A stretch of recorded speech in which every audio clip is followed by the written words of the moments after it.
make sure you keep things simple. If there's an exception to that, I don't know of one, but you know what? We're not gonna live life by the exceptions, right? Let's play by the rule. And that is the rule. Number 2, repetition is key. Repetition is key.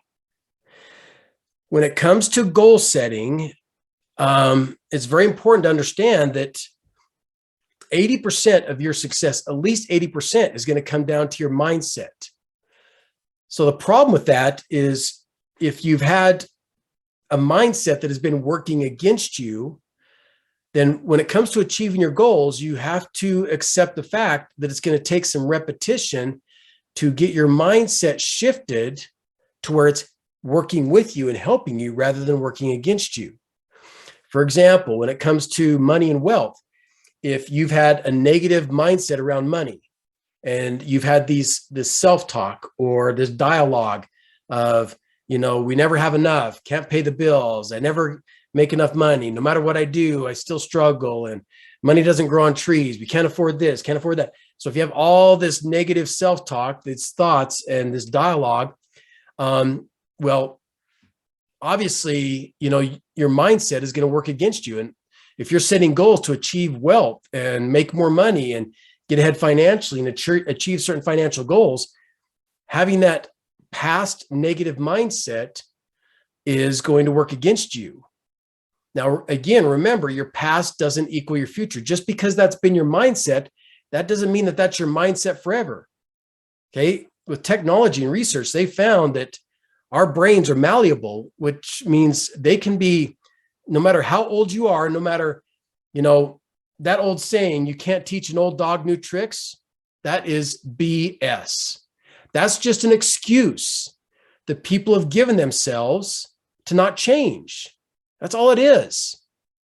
You have to get away from those old negative limiting thoughts and beliefs that are holding you back. Repetition. So it's going to take some repetition. Think of it in terms of, getting in shape.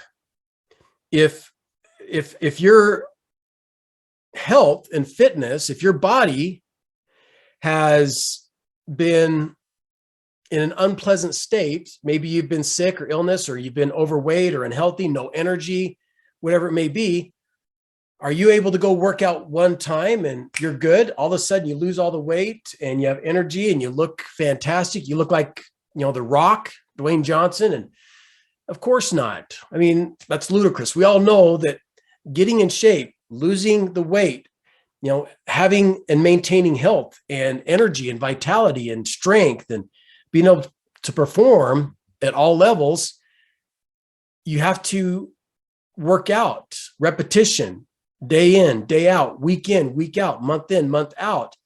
That repetition, little by little, you're going to lose that weight. Little by little, you're going to build that muscle. You're going to build your energy and so forth. It's not just a one hit. Well, you got to keep in mind your mindset when it comes to achieving goals, and changing your mindset and going from a negative to a positive mindset is the same thing. The reason why I spend so much time emphasizing this is because so many people give up during the process, and they don't realize that all they have to do is just stick with the process. I had a great call with I have a coach that I hired at the first of the year. I've had coaches for a very long time that I've, pay a lot of money to coach me. And we talked about this very thing. And it's sad to see how many people give up during the process when all they have to do is just stick with the process. And like Napoleon Hill says in Think and Grow Rich, you cannot be denied success. If you are putting the effort every day, you cannot be denied success. He's basically saying that you're guaranteed to succeed. That's really what he's saying. He's not using the word guaranteed, but he says you cannot be denied success. It's pretty much the same thing, just different terminology. So in other words, he's simply saying, if you're putting in the effort every day, you are guaranteed to succeed. God and the universe will deliver. You just have to stick with the process, right? And so I don't think to this day I've seen a situation where somebody stuck with their exercise routine, workout routine, and over a period of time did not see the results. Now, granted, there's probably some routines that work faster or more effectively than others, but to this day, I honestly have not seen an incident where somebody was consistently putting in the effort every day by eating right, nutrition and working out, where over a period of time, they didn't see results. I've never seen that happen. So that's a perfect example of what Napoleon Hill's talking about, but it takes repetition and you just can't give up during the process like we talked about yesterday.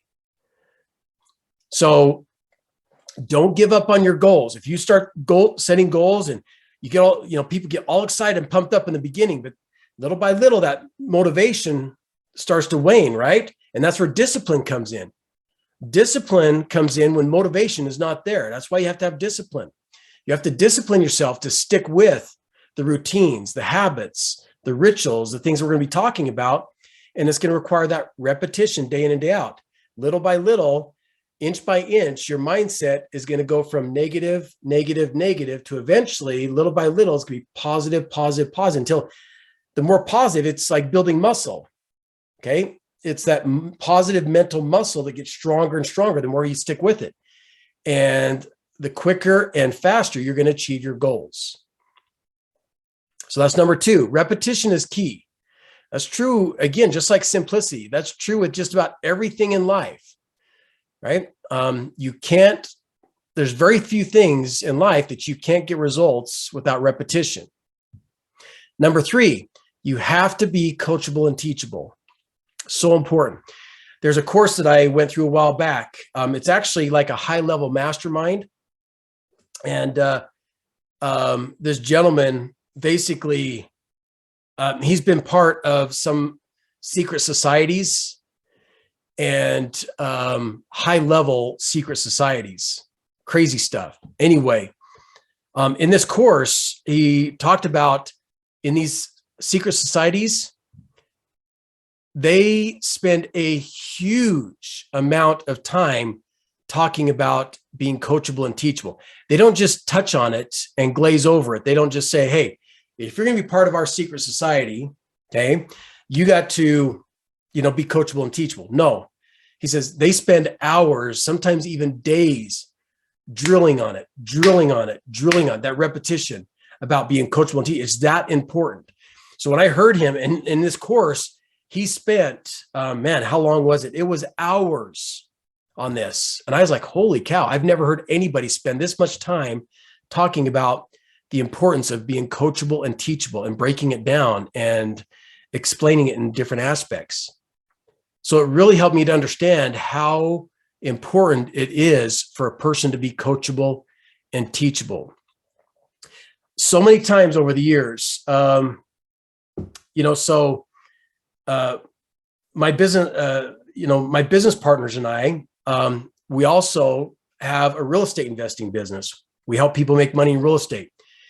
And we sat down with the gentleman a couple of weeks ago, and great guy, awesome personality, but not coachable and teachable. Just in some respects thought he already knew enough or thought he knew it all. I mean, to a certain level, but I've seen that time and time again over the years as I've coached people for, over 20 years now and help people, family members, friends, different people change their lives. I've seen it so often where people think they already know enough or they don't need help or, they read a book and like, I already knew. I literally had people say, I read that book, but I already knew everything in that. It wasn't anything new. Or I've had people go to events. Like I used to put on events like weekly, once or twice a week. And it was amazing, not that often, but sometimes I would get people who would come say, oh, I already knew all that. But then when I had a deeper discussion with those individuals, most of the time, here's what I found. Not always, there's exceptions to every rule. Most of the time, the people that think they don't need the information, that think they've already heard it all, they already know it all, or they have enough, or they can do it on their own. They don't need anybody's help. They don't need this course. They don't need this book or this event or this coach. most of those people, I kid you not, when I sit down with them and I start asking them questions, say, okay, that's great. Well, since you already know all this stuff, what have you done with online marketing, or what have you done with real estate? Well, I haven't done anything yet. Also, you already know everything in here, but you haven't done anything yet. I get it. Okay. All right. So what do you do right now? And so as I start to, interview them and ask them questions, I find out that most of those people that have that mindset are the ones that need it the worst, because they're struggling like crazy. They're broke. They're stuck at a job that they hate. They think I knew everything in his book, but at the same time, they're not applying it. They're not implementing it. Yeah, they know it all, supposedly, but they're not doing anything with it. The people that usually think they already have enough or know enough, and they're not coachable and teachable, they're the ones that are usually struggling the most, and they need it just as bad, if not worse, than anybody else. It blows my mind. But you know what? I'm not here to convince everybody, and that's not my job. But I just want to impress upon you guys now the flip side of that is true. As I've studied wealthy and successful people, it has been very rare in over 20 years of coaching people and selling courses and promoting courses and doing events. It has been very rare that I have ever met or read about or heard about or worked with somebody who was at a high level of success and felt like they didn't need any more, like they already knew enough. I can't remember a single incident where I've heard of or met somebody that was already incredibly successful, but at the same time, I don't need any more, and they weren't coachable and teachable. What I've learned from people who are rich and successful, wealthy and successful, the vast majority of them, and just about all of them that I've read about, studied, learned from, been in masterminds with, worked with, one of the biggest reasons why they are wealthy and successful is because they are always humble enough to be coachable and teachable. No matter how much they know, they realize the more they know, the more they realize they don't know. They don't know what they don't know. The more you learn, the more you realize you don't know what you don't know. So if you want to be wealthy and successful, you want to achieve your goals, maintain that humility that you're never going to know it all. Maintain that humility that the more you learn, the more you don't know. Like you just realize that there's so much more out there that I don't know. You don't know what you don't know. Always, always, always be coachable and teachable. That's one of the qualities of wealthy and successful people. People are high achievers. I mean, I watch these interviews with Shaquille O'Neal, who I have a tremendous amount of respect for, Steve Harvey. I watched one of Floyd Mayweather. I watch Grant Cardone stuff all the time. You know, one of the common traits of these guys, they are always trying to find ways to surround themselves by people who are smarter than them, people who are more successful than them. Because again, they realize they don't know what they don't know. They're always coachable and teachable. They don't want to be the smartest guy in the room. They don't want to be the smartest guy in the mastermind or the event. They're always trying to find guys that are at the next level that they can hang around because they're coachable and teachable. They want to learn from these guys so that they can go to the next level. And these are guys like Shaquille O'Neal, who's worth over $400 million. Floyd Mayweather, one of the greatest boxers, if not the greatest who ever lived, and very wealthy. Grant Cardone, very wealthy. Steve Harvey. I mean, all these guys, very well off, but they always are coachable and teachable. Okay. So that's number 3. As we go through this, be coachable and teachable. You have to, like my mentor used to say, he was very rough, gruff, old school. I think he was from Italy, very tough love kind of guy. He's like, Jason, I want you to be stupid enough to listen and smart enough to follow through. And I was just a young kid, and I was like, okay, all right, because I was stupid enough. But like, that's one of the best pieces of advice I ever got, be stupid enough to listen. In other words, be coachable and teachable, and be smart enough to follow through. Take action. Okay. I'll share one last example about this. Another guy that I learned from a lot is Russell Brunson, probably the greatest online marketer out there. And he's got some students of his that make millions of dollars every month. And he talks about this too. When his top students that have learned from him over the years, he spoke about this at one of his events a couple of years ago. He said, the common trait that they all have is when Russell says, hey, here's what you need to do and how you need to go do it. They don't question it. They don't second guess it. They don't analyze it. They don't think, is it right or wrong or whatever. They're like a little kid. They pretend like they don't know any better or any different. And they just blindly take action and follow through. I mean, blindly is probably not the right word for it, but they just, they don't hesitate. They take immediate action. They do exactly what he tells them to do. And that's why they're making millions of dollars a month. They're coachable and teachable. And to this day, they're still that way. And so that's one of the best qualities that you can develop. Right? And number 4, when it comes to achieving your goals, you have to take massive, massive, massive action. We talked about this yesterday, so I'm just going to brush over this lightly. But it's worth repeating again because, again, most goals that you want to achieve are going to require action at one level or another. And again, like I said yesterday, action, don't confuse that with thinking in terms of physical action.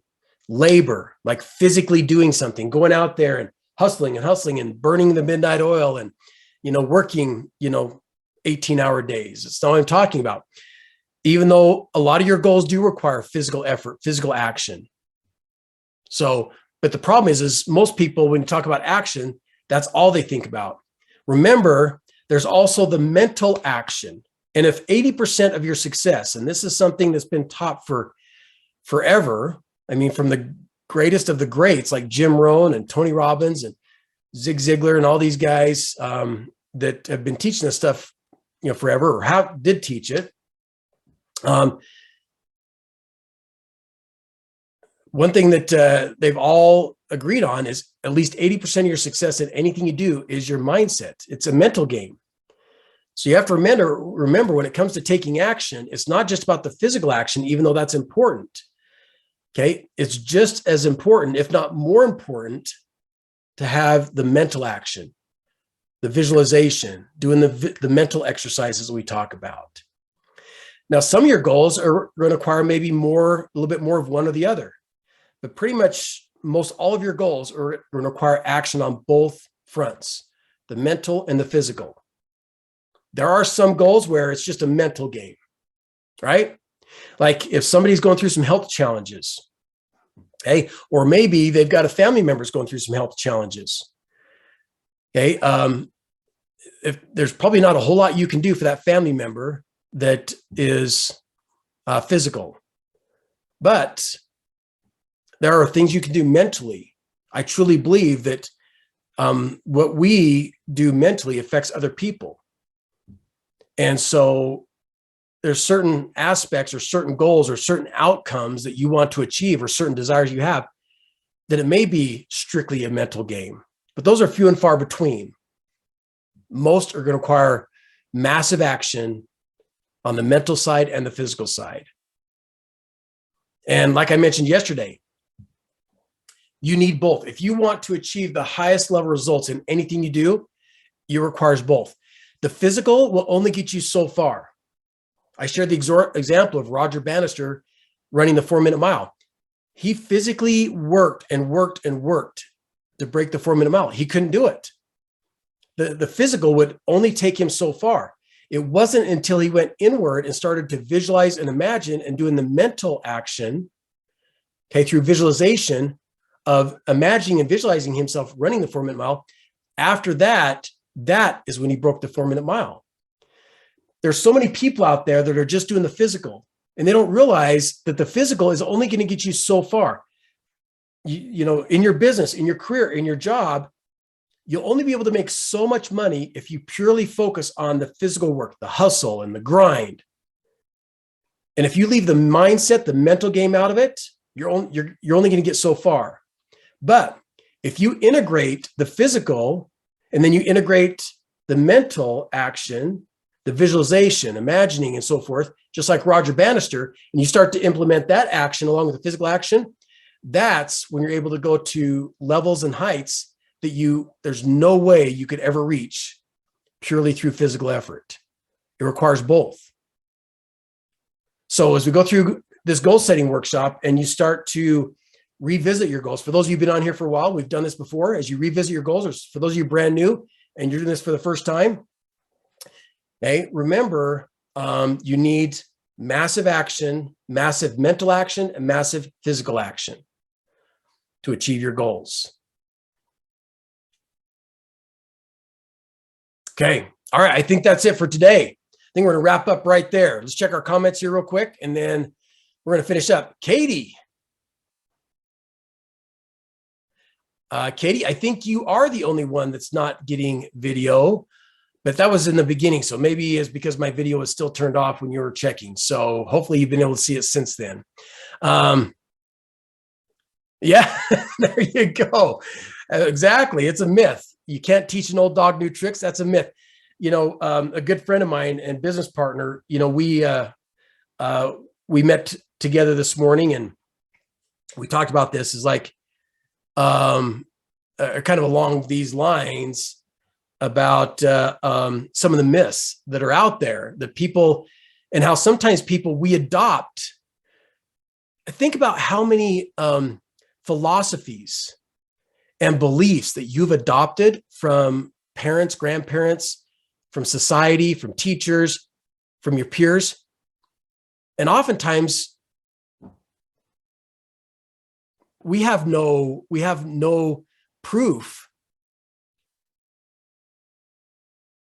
We just adopt them because, well, my parents always said that. So, you know, pretty soon we start saying the same thing, and we don't ever take a step back and ask ourselves, is that really a valid philosophy or belief? Like, you can't teach an old dog new tricks.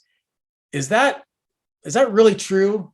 Like, have we ever questioned some of those beliefs and philosophies, or it's sad. It really is sad how often people live their lives by these negative philosophies and beliefs, and they don't even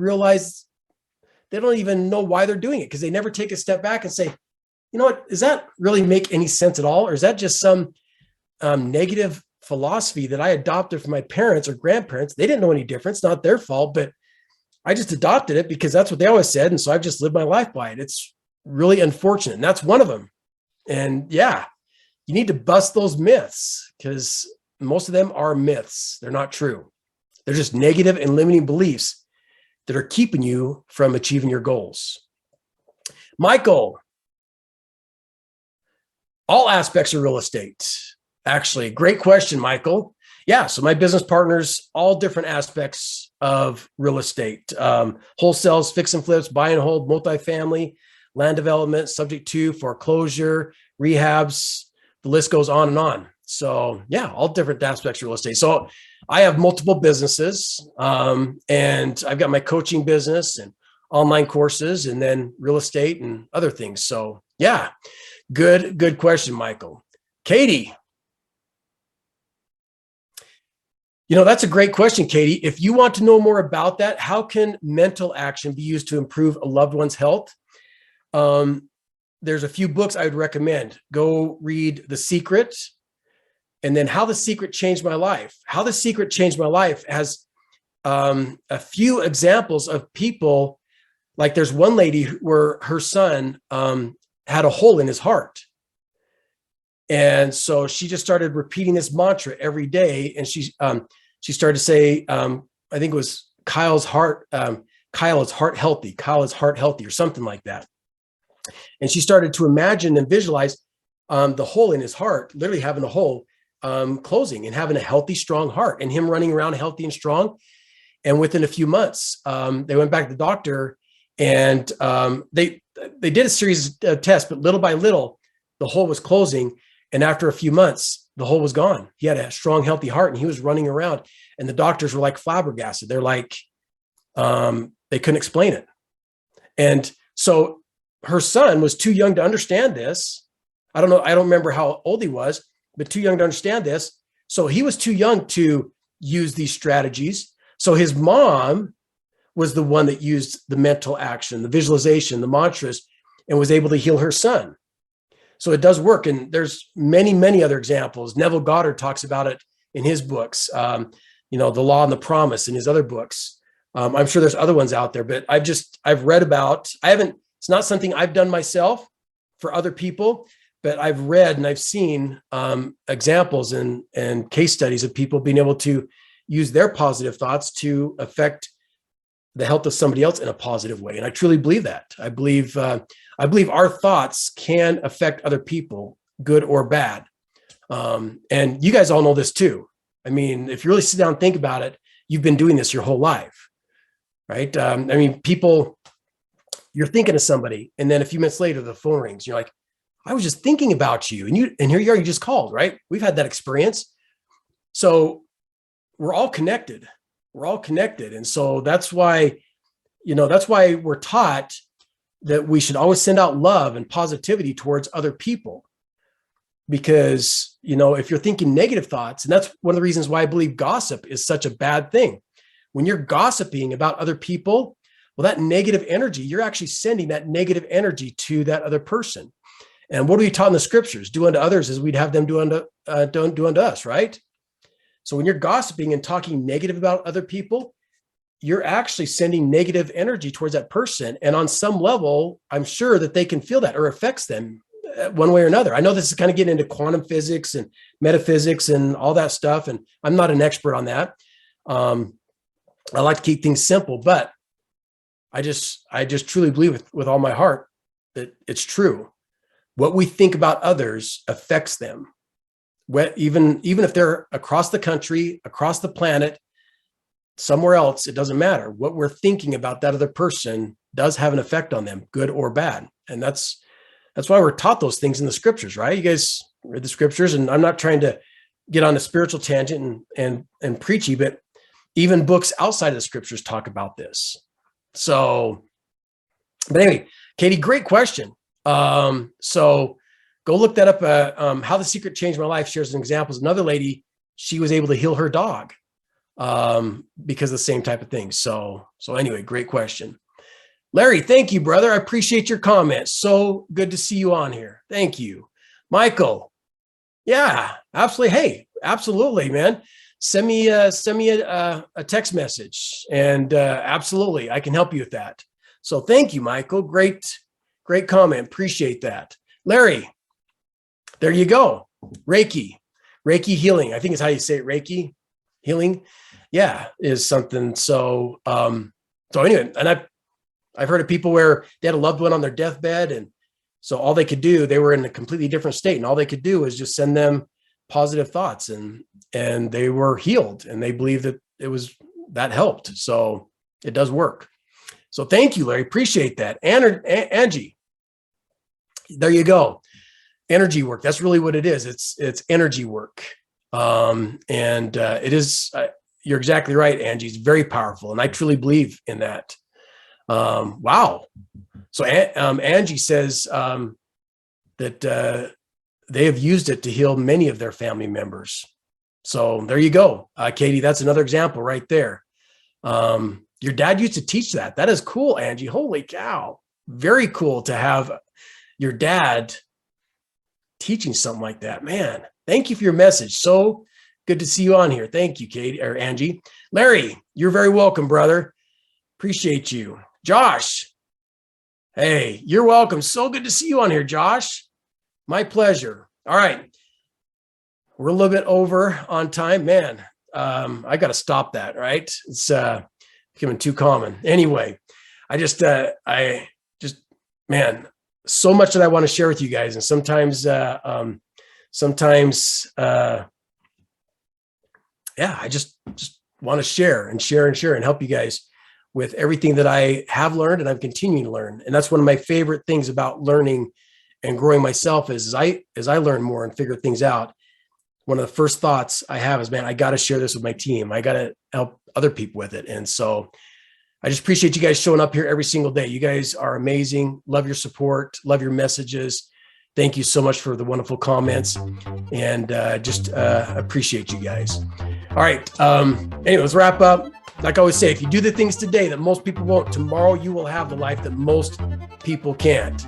Remember that. It's absolutely true. Love you guys. Appreciate you guys. Go out there and make it your best day ever. We'll see you right back here same time tomorrow. God bless. We'll see you then. Thanks, everybody.